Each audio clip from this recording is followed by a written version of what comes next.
बिस्मिल्लाहिर्रहमानिर्रहीम। अस्सलाम वालेकुम। सैयदा रूबी रज़ी के चैनल में आप सबको खुश आमदीद। नाज़रीन कराम, आज हम इस वीडियो में इस पर तफसील से बात करेंगे कि हुजूर सल्लल्लाहु अलैहि वसल्लम ने दो बहनों को एक बिस्तर पर सोने से क्यों मना किया है और साथ ही साथ सोने के आदाब भी बयान करेंगे। तो लिहाजा वीडियो को आखिर तक ज़रूर देखिएगा। रसूलुल्लाह सल्लल्लाहु अलैहि वसल्लम ने ज़िंदगी के हर पहलू में हमारी रहनुमाई की है और एक कामयाब ज़िंदगी गुजारने का तरीका सिखाया है। यानी ज़िंदगी के तमाम मरहल में उन्होंने हमारी रहनुमाई फरमाई है। यहाँ तक कि नींद की हालत को भी फरामोश नहीं किया, वो नींद जिसमें इंसान तकरीबन अपनी एक तिहाई ज़िंदगी गुजार देता है। इस्लाम ने इसके बहुत से आदाब और सुन्नत ज़िक्र फरमाए हैं। जो शख्स इन पर अमल करेगा उसे सुकून और इत्मीनान की नींद नसीब होगी, परेशानी, बेचैनी और बेख्वाबी से निजात मिलेगी। सोने के आदाब में से एक आदाब ये है, जल्द से जल्द सोएं और बग़ैर ज़रूरत के जागने से परहेज़ करें। हुजूर पाक सल्लल्लाहु अलैहि वसल्लम इशा से पहले सोने को और इशा के बाद बातचीत करने को नापसंद करते थे। सोने का दूसरा अदब यह है कि इंसान दाएं करवट पर सोए, क्योंकि नबी करीम सल्लल्लाहु अलैहि वसल्लम दाएं करवट पर सोया करते थे और इनका हुक्म भी इरशाद फरमाया है। नबी करीम सल्लल्लाहु अलैहि वसल्लम दाएं करवट पर लेटा करते थे। आप सल्लल्लाहु अलैहि वसल्लम ने दाएं करवट पर ही लेटने का हुक्म दिया। दाएं करवट पर लेटना ही अफजल है, चाहे किबले की तरफ मुंह हो जाए या पीठ, या किबले दाएं हो या बाएं, दाएं करवट पर ही लेटना चाहिए, क्योंकि नबी करीम सल्लल्लाहु अलैहि वसल्लम ने इसी का हुक्म फरमाया है। तीसरा अदब यह है कि इंसान लेटते वक्त दाएं हाथ को दाएं रुखसार के नीचे रख ले। हज़रत अबू हुरैरा रज़ी अल्लाह ताला अन्हु ने बयान किया है कि हुजूर पाक सल्लल्लाहु अलैहि वसल्लम ने फरमाया है कि जब भी तुम में से कोई शख्स अपने बिस्तर पर जाए तो अपना बिस्तर झाड़ ले, इसीलिए कि वो नहीं जानता कि क्या चीज़ इसकी गैर मौजूदगी में इसमें दाखिल हो गई है। सोने से पहले हाथ और मुंह में गोश्त वगैरह का असर महक हो तो इसको धो लेना चाहिए। हुजूर सल्लल्लाहु अलैहि वसल्लम ने फरमाया, जिसके हाथ में गोश्त या चर्बी की महक या इसका असर मौजूद हो और इसे धोए बगैर सो गया, फिर इसे कोई मुसीबत पहुंची तो इसे चाहिए कि वो अपने आप को ही मलामत करे। सोने से पहले खाने पीने के बर्तनों को ढाँप देना चाहिए। सोने से पहले खाने पीने के बर्तनों को बिस्मिल्लाह कहकर ढाँप दें। अगर कोई चीज़ ना मिले तो कम से कम एक लकड़ी ही सही तरीके से बिस्मिल्लाह कहकर उन पर रख देनी चाहिए, इसीलिए कि शैतान बंद दरवाज़ों को और ढके हुए बर्तनों को नहीं खोलता। सोने से पहले आग और चिराग बुझा दिया करें। हज़रत जाबिर बिन अब्दुल्ला रज़ी अल्लाह ताला अन्हो से रिवायत है कि रसूलुल्लाह सल्लल्लाहु अलैहि वसल्लम ने फरमाया, रात में जब तुम सो जाओ तो चिराग बुझा कर ही सो जाना और दरवाज़ा बंद कर दो। हज़रत अब्दुल्ला इब्न उमर रज़ी अल्लाह ताला अन्हो फरमाते हैं कि हुजूर सल्लल्लाहु अलैहि वसल्लम ने इरशाद फरमाया, सोते वक्त अपने घरों में आग को जलते हुए ना छोड़ो। एक और रिवायत में है कि चिराग बुझा दो, क्योंकि बाज़ औक़ात चूहा चिराग की बत्ती को भड़काकर घर वालों को जला डालता है। ऐसी छत पर सोना मना है जिसके चारों तरफ कोई आड़ ना हो जो गिरने पड़ने से रोक सके।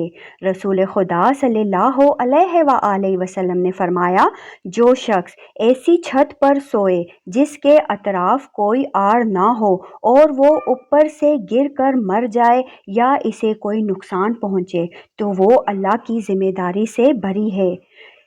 کچھ سونے کے آداب جن کو بیان کرنا میں نے ضروری سمجھا۔ اب ہم اپنے موضوع کی طرف آتے ہیں، یعنی کہ حضور صلی اللہ علیہ وآلہ وسلم نے دو بھائیوں بہنوں کو ایک بستر پر سونے سے کیوں منع کیا ہے؟ اسلام انتہائی صاف ستھرا اور پاکیزہ دین ہے۔ اس کے احکام انتہائی عمدہ، تقوی، خوف باری تعالیٰ اور پاکیزگی پر مبنی ہے۔ اسلام جہاں ظاہری گندگی سے بچنے کی اپیل کرتا ہے، اس کے ساتھ ساتھ ایسے انتظام بھی انسانوں کو دیتا ہے جس سے ہر فرد کی روحانی تربیت بھی ہوتی ہے۔ اسلام نے والدین کے لیے جہاں انہیں خود گناہ کے کاموں سے بچنے کی تلقین کی ہے، وہاں پر ان کے بچوں کے لیے بھی حکم صادر فرمایا ہے۔ حضرت عبداللہ بن عمر رضی اللہ تعالیٰ عنہ بیان کرتے ہیں کہ نبی کریم صلی اللہ علیہ وآلہ وسلم نے ارشاد فرمایا، جب تمہارے بچے 7 سال کے ہو جائیں تو انہیں نماز پڑھنے کا حکم دیں، اور جب 10 سال کے ہو جائیں تو انہیں نماز نہ پڑھنے پر ماریں اور ان کے بستروں کو جدا جدا اور الگ کر دیں۔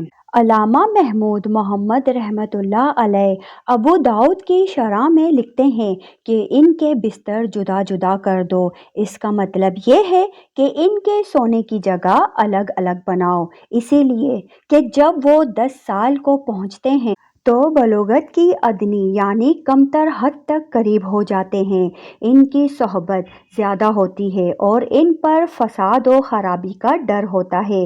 یہ اس بات کی دلیل ہے کہ اولاد کے ولی یعنی ماں باپ پر واجب ہے کہ بچے جب 10 سال کی عمر کو پہنچ جائیں تو وہ بچوں کے درمیان سونے کی جگہ میں تفریق ڈال دے، اگر چاہیں وہ بھائی ہی کیوں نہ ہو۔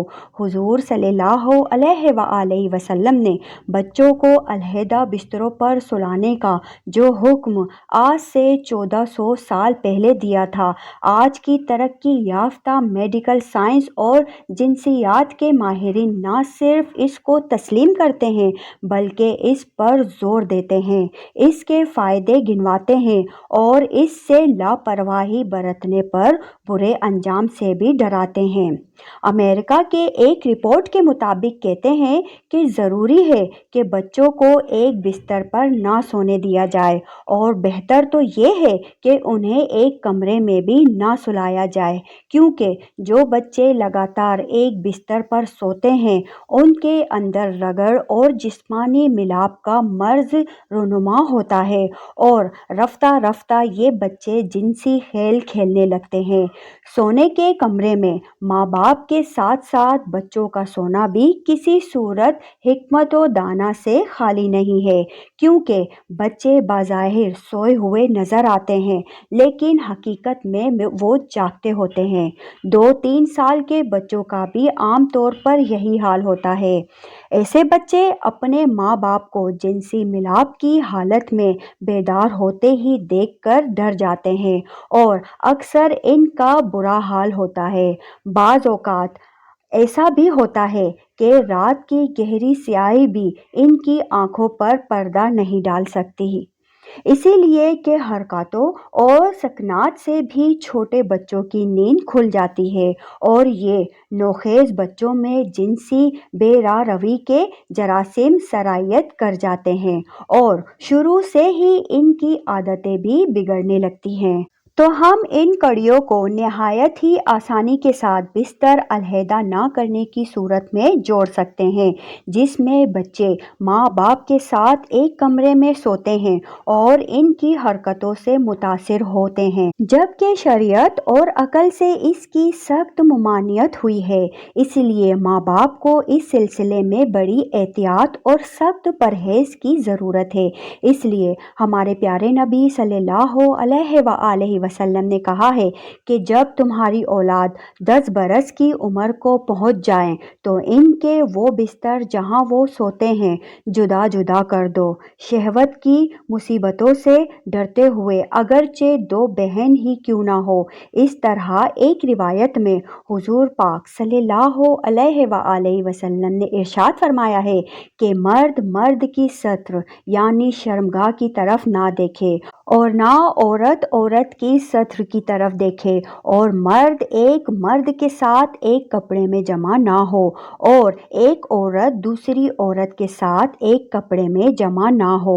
इस हदीस में भी ये हिकमत पेश नज़र है कि मर्द जिन बुराइयों से महफूज रहें और अपने आप को गुनाह से बचाए रखें, क्योंकि जब तन्हाई और एक ही बिस्तर में उन्हें सोने की जगह मिलती है तो शैतानियत का दरवाज़ा खुलने में देर नहीं लगती है। तो इस्लाम ने इस दरवाज़े को बंद करने के लिए ये तालीम दी है कि 10 साल जो शौहरी उम्र की इब्तिदा होती है, इससे ही पाबंदी कर दी जाए ताकि बुराई के रास्ते बंद हो जाए।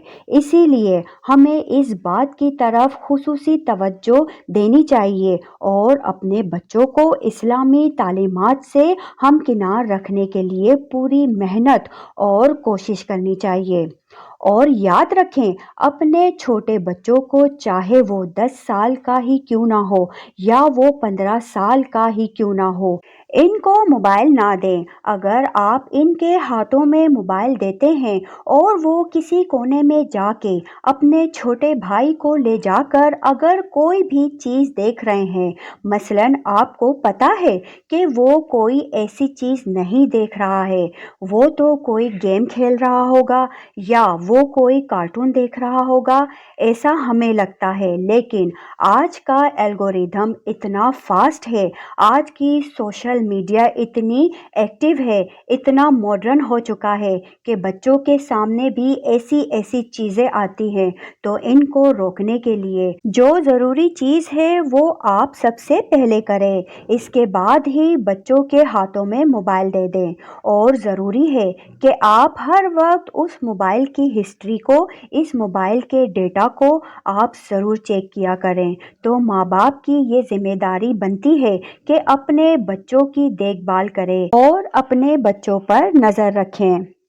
तो नाज़रीन कराम, अगर आपको ये वाक़या पसंद आया हो तो वीडियो को लाइक शेयर करके चैनल को सब्सक्राइब कर दें और बेल आइकन दबा दें और कमेंट्स बॉक्स में अपनी कीमती राय का इजहार ज़रूर कीजिएगा।